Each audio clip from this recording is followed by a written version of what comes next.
பெருமாள் சுவாமியை வணங்கும் போது கோவிந்தா என ஏன் அழைக்கிறோம்?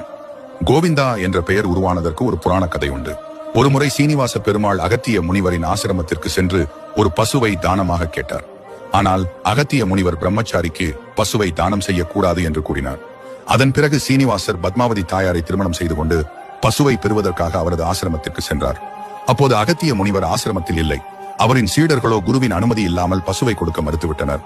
அதன் பிறகு சீனிவாசர் பத்மாவதி தாயாரை அழைத்துக் கொண்டு திருமலை நோக்கி புறப்பட்டார். சிறிது நேரத்தில் ஆசிரமத்திற்கு திரும்பிய அகத்திய முனிவர் நடந்ததை அறிந்தார். மூவுலகையும் ஆளும் பெருமாளை ஒரு பசுவிற்காக காக்க வைத்து விட்டேனே என்று வருந்தி ஒரு பசுமாட்டை அவிழ்த்துக் கொண்டு பெருமாள் சென்ற வழியில் பின்தொடர்ந்தார். சற்று தொலைவில் பெருமாளை கண்டதும் அகத்திய முனிவர் கோ இந்தா என்று சத்தமாக கூறினார்.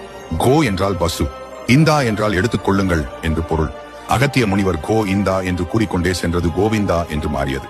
இதை கேட்ட சீனிவாச பெருமாள், கோவிந்தா எனும் நாமம் எனக்கு மிகவும் பிடித்துள்ளது. என்னை வழிபடுபவர்கள் கோவிந்தா